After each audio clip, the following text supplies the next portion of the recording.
Livro do profeta Jeremias, capítulo 2, de 9 a 19. Está escrito na palavra de Deus: portanto, de novo trarei acusações contra vós, diz o Senhor, e trarei acusações até mesmo contra os vossos netos. Ide às ilhas de Quitim e vede, enviai emissários a Quedar e atentai bem, vede se jamais sucedeu coisa semelhante. Por acaso houve alguma nação que tenha trocado os seus deuses, embora nem fossem deuses? Mas o meu povo trocou a sua glória por aquilo que é imprestável. Espantai-vos disso, ó céus, e horrorizai-vos. Ficai verdadeiramente desolados, diz o Senhor, porque o meu povo cometeu 2 delitos. Eles me abandonaram, a fonte de águas vivas, e cavaram para si cisternas furadas que não retêm água. Por acaso Israel é um escravo? É ele um escravo nascido em casa? Então, por que se tornou presa? Os leões rugiram e urraram contra ele. Fizeram da terra dele uma desolação. Queimaram suas cidades e ninguém habita nelas. Até mesmo os filhos de Mênfis e de Táfnis rasparam o alto de tua cabeça. Por acaso não foste tu que fizeste isso a ti mesmo ao abandonares o Senhor, teu Deus, quando Ele te guiava pelo caminho? Agora, que interesse tens em ir ao Egito para beberes as águas do Nilo? E que interesses tens em ir à Síria para beberes as águas do Eufrates? O teu delito te castigará, e a tua rebelião te repreenderá. Sabe e vê que má e amarga coisa é teres abandonado o Senhor teu Deus e não teres temor de mim, diz o Senhor dos exércitos. Queridos irmãos, má e amarga coisa é. O que é uma coisa má e amarga? Segundo o profeta Jeremias, abandonar a Deus e não temê-lo é uma coisa má e amarga. É triste, é lamentável, esta passagem da profecia de Jeremias é estarrecedora, mostra o espanto do profeta e o próprio estarrecimento divino com a postura do seu povo. E nós somos o povo de Deus. Será que a postura daquele povo, o povo de Deus, não é também a nossa própria postura nos dias de hoje? Queridos irmãos, não há nada pior do que retroceder. Não há nada pior do que voltar atrás. Não há nada pior do que voltar à velha vida, aos velhos hábitos pecaminosos.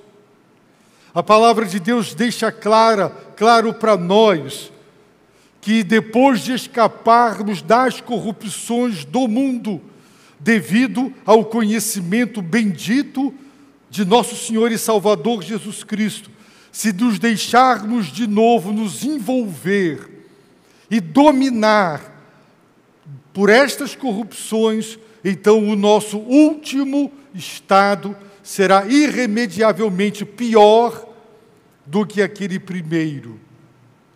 E a palavra de Deus chega a dizer que teria sido muitíssimo melhor jamais ter conhecido a verdade do que depois de conhecê-la, lhe dar as costas, abandonar, voltar atrás, retroceder, voltar à velha vida. É como o cão que volta para o vômito. O seu organismo rejeitou, expeliu e ele volta. Voltar à velha vida da qual Deus nos tirou. Deus tirou o seu povo do Egito, mas o seu povo sempre querendo voltar para o Egito em busca de ajuda, quando só Deus pode ajudar. O Egito não pode, as alianças humanas não podem. Esta passagem do capítulo 2, ela começa o capítulo 2 dizendo: a palavra do Senhor veio a mim. Deus enviou a sua palavra veio, ela foi ao encontro de Jeremias, Jesus Cristo, o Senhor Jesus Cristo, pré-encarnado, o eterno Filho de Deus, enviado pelo Pai a Jeremias, veio a mim a palavra do Senhor. E ele falou com Jeremias. E esta é uma profecia para repreender Jerusalém. E ela começa com uma linguagem de tribunal. No verso 9, portanto, de novo, diz o Senhor, trarei acusações contra vós. É como o promotor que está ali diante de um juiz a acusar, a trazer as alegações, não só sobre eles, mas inclusive contra os vossos netos. Porque, meus irmãos, a queda, ela vai gerando um precipício, chama outro precipício, e as gerações futuras, elas vão sendo amaldiçoadas pelo abandono de Deus, por conta dos nossos antepassados. Então, nós somos exortados no verso 10, ide às ilhas de Quitim, Chipre, portanto, representa o Ocidente. Dirijam-se ao Ocidente, vede, constatem, enviai emissários a Quedar, tribos que ficavam no Oriente, tribos árabes, então representa as nações que viviam ao Oriente. Assim, Deus está dizendo, mandem emissários para o Ocidente e para o Oriente, para que visitem as nações, para que prestem atenção, vejam, constatem se aconteceu coisa semelhante entre as nações pagãs. Por acaso alguma das nações do Ocidente e do Oriente, pagãs, idólatras, desconhecedoras da revelação especial, não receberam a palavra de Deus através de Moisés, ignoravam a revelação que Deus fez do seu nome, do eterno eu sou, o grande eu sou, seus atributos, aquelas nações pagãs entregues a si mesmas em sua idolatria, será que entre elas aconteceu algo parecido, apenas parecido com o que aconteceu com o próprio povo de Deus, a quem Deus redimiu, a quem Deus se revelou, com quem Deus fez um pacto, uma aliança, a quem Deus revelou sua glória, seu poder, sua majestade, sua verdade? Deus diz, mande emissários para todas as nações do Oriente e do Ocidente, para que vejam se pelo menos constatarão algo parecido. Eu não digo nem igual, algo pelo menos semelhante do que aconteceu com o meu povo. E ele diz, será que alguma nação trocou os seus deuses, abriu mão dos seus deuses, da representação material, as imagens que representavam materialmente e, portanto, eram ídolos que representavam falsos deuses, embora não fossem deuses. Será que alguma nação trocou de Deus, mesmo sabendo que era um falso Deus e a sua representação material, um ídolo? Não! Um filme de Martin Scorsese sobre a tentativa da evangelização do Japão, há alguns anos, alguns séculos atrás, mostrou que, para defender a sua cultura, encarando a presença de missionários ocidentais para levar o Evangelho, entendido como religião do Ocidente, aquela iniciativa missionária foi interpretada como uma invasão cultural para acabar com a cultura nativa, e eles se defenderam, perseguiram, maltrataram, e eles se apegaram aos seus deuses, às suas convicções, e não abriram mão, em hipótese alguma, das suas convicções, e se fecharam. As nações estavam apegadas a seus deuses, embora eles fossem falsos, e nenhuma delas trocou o seu Deus. Mas o meu povo, o povo que se chama pelo meu nome, que eu criei, que eu redimi, com quem eu fiz um pacto, eu demonstrei a suprema grandeza do meu poder, que eu tenho sustentado, o meu povo trocou a sua glória. Quem é Deus? A glória do seu povo. A palavra kabod, glória, tem a ideia de brilhar, de reluzir, de refulgir. E disse o apóstolo João que a mensagem que dele, Jesus, ouvimos é: Deus é luz e Deus brilha, Deus resplandece. O meu povo trocou a sua glória. A glória de Israel era o seu Deus, o Deus vivo e verdadeiro, o único, por aquilo que é imprestável. Imagens de escultura, ídolos que representavam falsos deuses, porque eles não compreenderam que só o Senhor é Deus. Entre as nações, nem algo parecido, semelhante, aconteceu.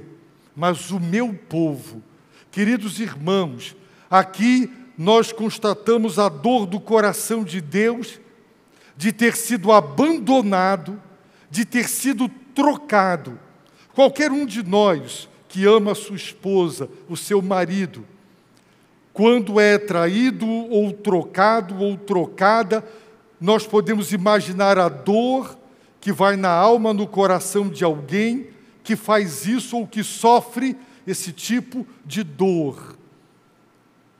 Deus foi trocado por algo imprestável. Lamentavelmente, o que Israel fez foi: abandonou a verdade, abandonou o Deus vivo e verdadeiro, pela mentira, pela falsidade. É como se você hoje abandonasse a verdade revelada por Deus, pelas velhas ideias, pelas ideologias humanas, pelos conceitos humanos, e você trocasse Deus, a sua glória, por aquilo que é humano, que é de origem humana, e que é imprestável, porque não tem levado a nada, a absolutamente nada. Então, o Senhor chama os céus, os exércitos angelicais, como testemunhas, dizendo: céus, espantai-vos, céus, horrorizai-vos, céus, ficai verdadeiramente desolados. Deus está desolado, horrorizado, espantado, e Ele pede para que as milícias celestiais, as legiões celestiais, participem do seu espanto. Por quê? Porque o meu povo, mais uma vez, Deus está dizendo, esse povo que cometeu esta barbaridade é o meu povo. Não era um povo idólatra, um povo pagão, ignorante da revelação, desconhecedor de quem é o Deus vivo e verdadeiro, o Criador dos céus e da terra. Eles tinham a Torá nas mãos, o Pentateuco, os 5 primeiros livros. Eles aprenderam com Moisés, através da revelação, que os astros não eram deuses, porque o primeiro capítulo de Gênesis diz que eles foram criados para prestar serviço com um propósito. Não podem ser adorados. A criatura e a criação não adora a criação e a criatura, mas o Criador. O livro de Gênesis foi o livro mais libertador daquele tempo, porque mostrou que o sol não era uma divindade, foi um astro criado por Deus. O livro de Gênesis teve um impacto revolucionário numa cultura politeísta, escravizada por falsos deuses e por idolatrar e adorar tudo que se mexia, inclusive o exército dos céus, os planetas, as galáxias e etc. O livro de Gênesis foi evangelho puro para o seu povo, mas infelizmente ele diz: o meu povo cometeu 2 delitos. Qual foi o primeiro? Eles me abandonaram, eles me largaram. E quem sou eu? Eu sou a fonte de águas vivas. Qual foi o segundo delito? Cavaram para si cisternas furadas, que não retêm água. Nós que temos um rio aqui tão próximo, tanta chuva e tanta água, talvez não consigamos dimensionar aquele lugar onde tinha pouca água, com tanto deserto. Imagine você um proprietário. Dentro da tua propriedade tem uma fonte de água potável que flui, que jorra abundantemente, para você regar a sua terra e ter plantações maravilhosas, para dar de beber ao seu gado. A água é vida. Para quem depende da terra, vive da terra, do gado, da agricultura, água é vida, água é tudo. Imagine se ele trocasse uma terra com uma fonte de água viva por uma outra terra, onde ele tivesse que procurar uma região onde tinha mais pedra do que areia e terra, para cavar cisternas, para poder receber as águas da chuva e contê-las ali. Uma água parada, que vai dar inseto, que vai dar bicho, para poder dali dar de beber ao seu gado e regar a sua terra. Não seria uma loucura? Não seria uma estupidez? Não seria um absurdo? Não ficariam as pessoas assim, espantadas, horrorizadas e desoladas? Como é que este homem troca uma terra com fontes de água viva, que flui com perenes, com riachos, por uma terra que não tem água? E ele precisa cavar cisternas, e essas cisternas, vias de regra, elas furavam. E aquela água, mesmo parada, pega da chuva, ela ia embora. E aquela água da vida, ela ia embora e era perdida. Pois bem, deixar Deus e voltar para a velha vida, deixar Deus e buscar ídolos, falsos deuses, prostrar-se diante de imagens esculpidas, adorar santos, comprometer-se com entidades, voltar às velhas ideologias, entronizá-las, não é, pela razão, e deixar Deus e a verdade de Deus. A verdade revelada por Deus é como cometer esses 2 delitos que causam espanto para Deus e para os céus. Como você deixa a fonte de águas vivas por cisternas furadas que não retêm as águas. É isso o que significa romper com Deus. Abandonar a Deus é uma estupidez. Não faz sentido algum. E revela só o quão cego, o quão surdo e o quão duro é o coração humano. E que a tolice, quando nós não estamos em Cristo, Ela toma conta do ser humano e o faz agir de uma forma absurda, ilógica, impensável, inimaginável. Trocar as fontes de água viva por cisternas furadas que não retêm as águas. E Deus foi abandonado pelo seu povo por causa de falsos deuses e de ídolos e de suas representações materiais. E Deus está falando com o seu povo. E então vêm perguntas que explicam a razão do sofrimento. As pessoas gostam de atribuir a Deus a culpa pelo sofrimento humano. Onde Deus está?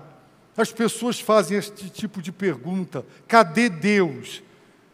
Querem colocar nos ombros de Deus a responsabilidade pelo sofrimento das nações, das famílias e das pessoas individualmente.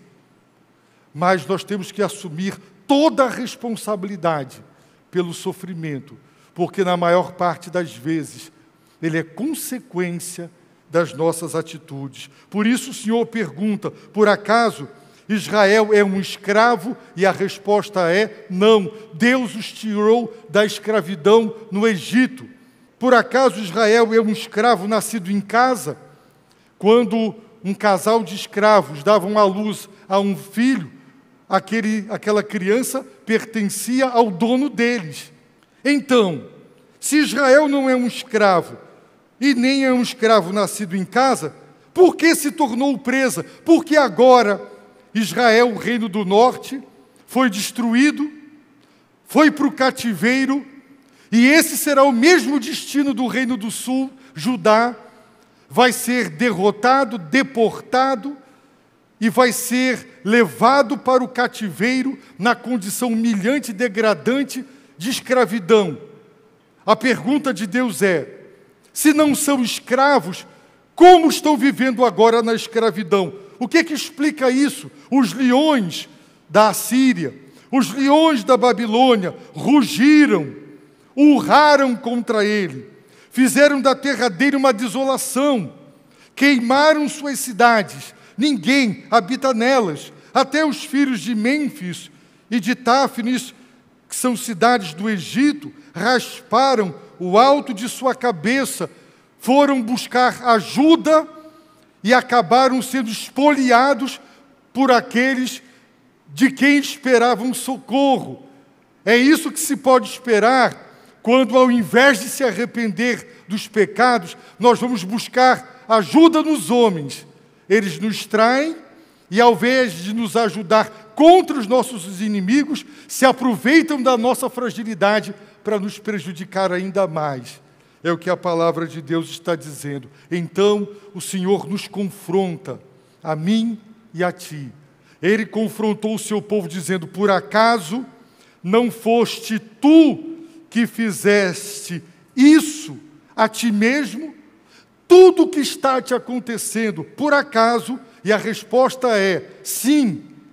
Por acaso é uma ironia, é uma pergunta retórica. Não foste tu que fizesse isso a ti mesmo, ao abandonares o Senhor teu Deus? Quando você abandonou Deus, você perdeu a proteção dele.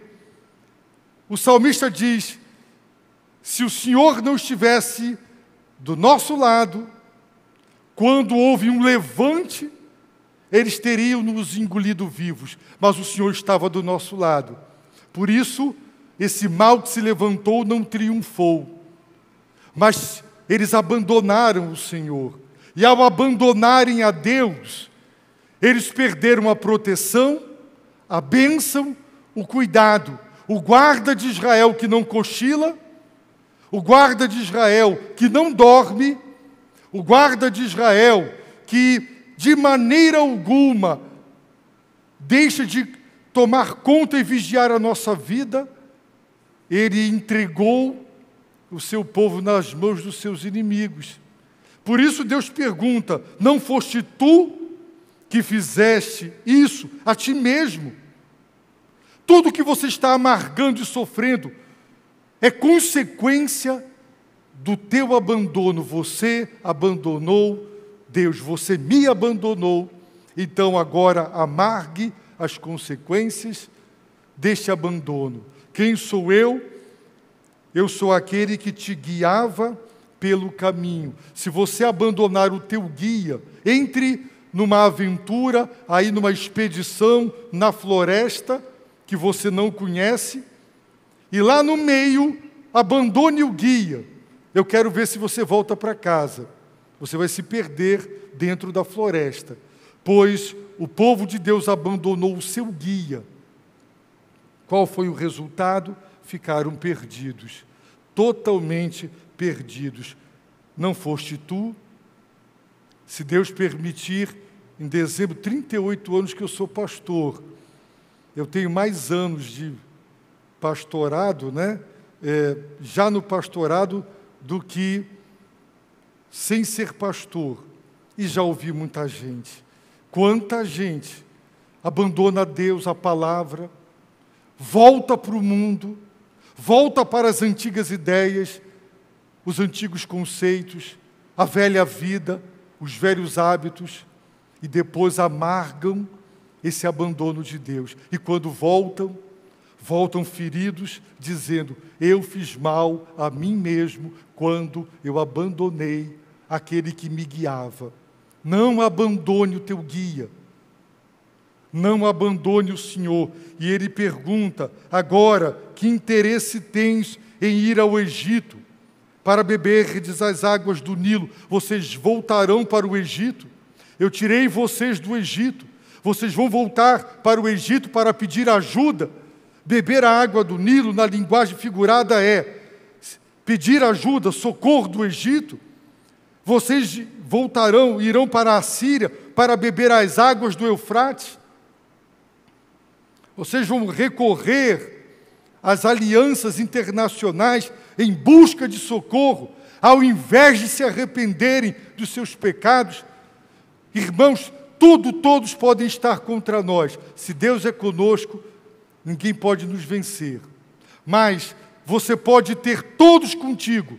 Se o Senhor não estiver contigo, você amarga derrota atrás de derrota. Porque a vitória nunca dependeu de força numérica, de capacidade de inteligência e de talento, mas de Deus. E ele pergunta: qual é a intenção de voltar a procurar estas nações? E o Senhor diz ao seu povo, a mim e a você: o teu delito te castigará. Quem é que vai te castigar? Não serei eu. O teu delito te castigará. A tua rebelião para comigo te repreenderá. Então o Senhor nos diz: sabe, aprende a lição. Tem uma lição que precisa ser aprendida deste abandono, deste retrocesso. Sabe e vê, constata que má e amarga coisa é, número 1, teres abandonado o Senhor teu Deus. Sabe e vê que má e amarga coisa é, número 2, não teres temor de mim. Você vai aprender pela sua própria experiência que é uma coisa má e é também amarga abandonar Deus. Todos os que conheceram a verdade e abandonaram a verdade constataram que é uma coisa má e amarga abandonar Deus. E por que houve esse abandono? Por não teres temor de mim. Temor de mim. Você fala para o filho: não faça, porque você vai apanhar. O filho faz e não apanha. Não tire notas baixas, porque você não vai passear. Ele tira notas baixas e vai passear. Aí, o que acontece? As crianças crescem sem temor, porque elas dizem: a palavra não se cumpre.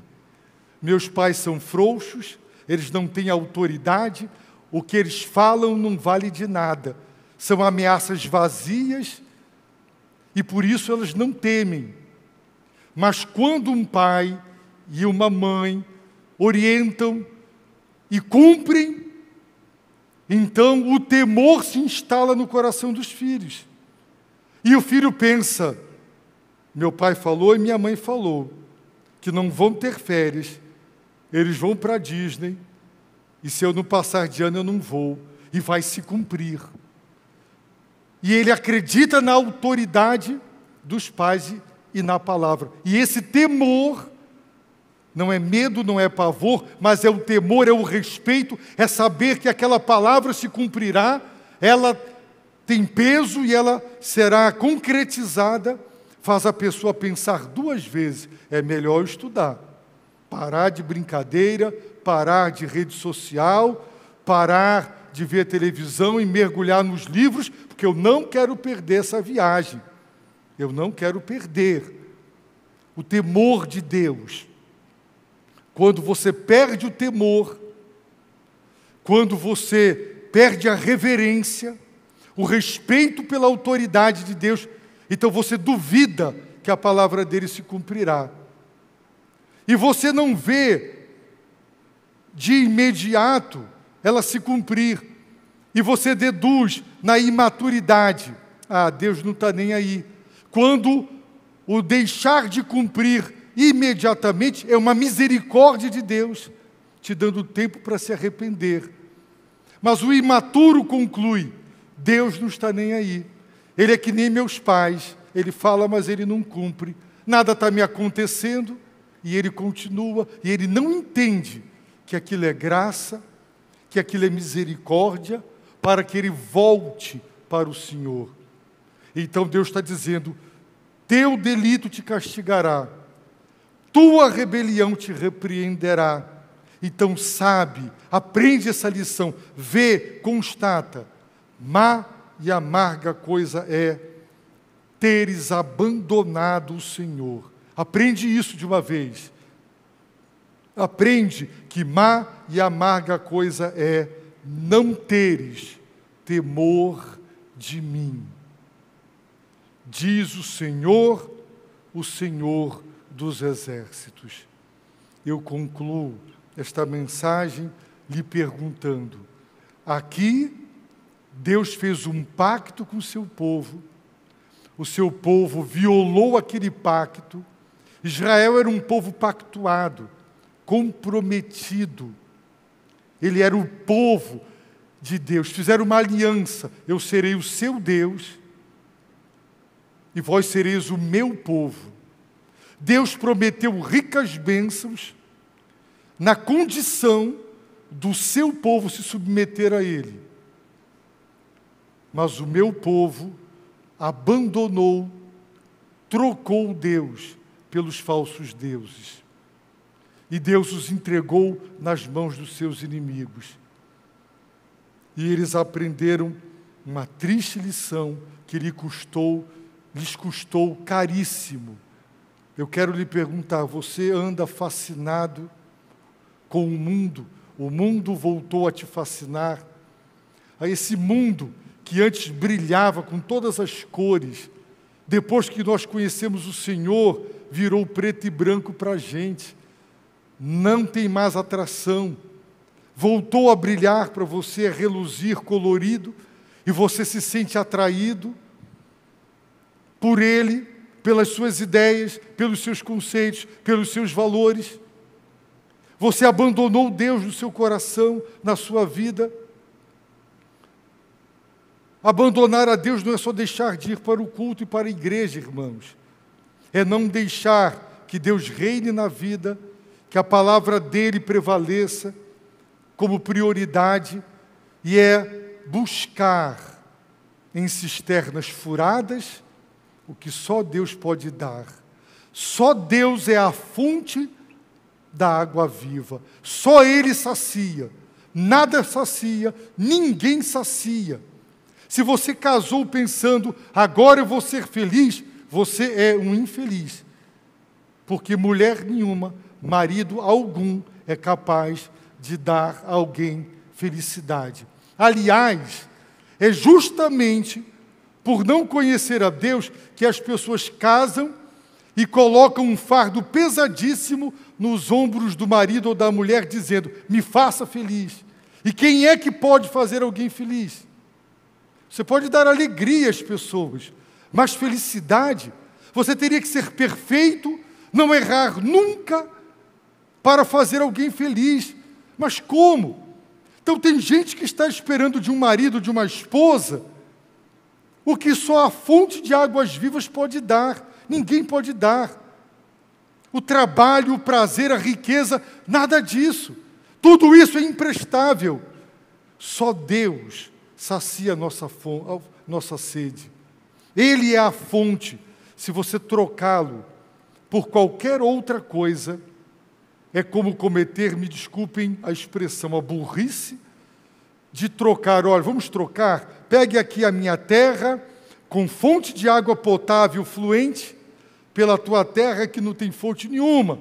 E eu vou cavar lá perto da rocha uma cisterna para quando chover numa região árida, que chovia pouco, eu vou então abrigar e vou ver que essa cisterna fura, não dura muito tempo, e eu vou perder o líquido. Não seria uma insanidade, uma insensatez, uma estupidez fazer isso?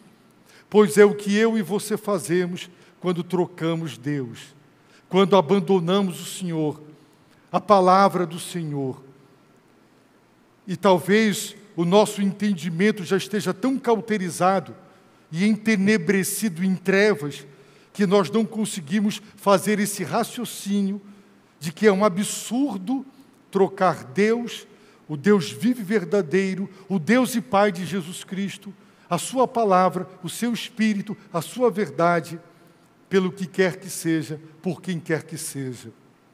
Se você já cometeu esse pecado, eu convido você para se arrepender, para voltar, para você saber que o mal que você pode agora estar amargando, você fez a você mesmo quando você deixou Deus, quando você o largou, quando você o abandonou. Volte. Não vá buscar ajuda na Assíria e no Egito. Não adianta. Ninguém pode ajudar. A solução é arrependimento. É voltar para Deus, para a palavra de Deus, para a verdade de Deus, para Cristo. Escapamos das corrupções do mundo pelo conhecimento dEle, do nosso Senhor e Salvador. Então é nele e somente nele. Volte para Deus, volte para o Evangelho, para as eternas verdades da palavra de Deus. Elas são a rocha sólida sobre a qual poderemos construir a nossa vida, alicerçar a nossa existência. E quando chegar aquele momento de partir, nós o faremos com a certeza da fé, para a ressurreição dos mortos, para o novo céu e a nova terra. Isso não é conto da carochinha, isso não é droga, não é cocaína, não é ópio para você anestesiar sua consciência e ser enganado por uma ideologia que vai te dar um conforto temporário para você, não é, se conformar. Se é pobre, se conforme com a sua pobreza. Se é infeliz, se conforme com a sua infelicidade, porque há um céu. Já tentaram denigrir a esperança do Evangelho, mas esses que tentaram denigrir a esperança do Evangelho só têm levado destruição à humanidade com essas ideologias nefastas que têm realmente promovido o anticristo e tudo que é contrário ao Deus vivo e verdadeiro. Convido você a baixar a sua cabeça, a fechar os seus olhos e a orar, a se arrepender, a pedir socorro para voltar. Se você ainda não conhece Jesus Cristo como seu Senhor e Salvador, agora é a hora de você conhecer a verdade, entregar seu coração, porque só há salvação em Jesus Cristo. Você quer entregar seu coração a Jesus Cristo? Então agora, aí, abaixe a sua cabeça, ore, entregue sua vida, receba o Senhor em seu coração como seu Salvador.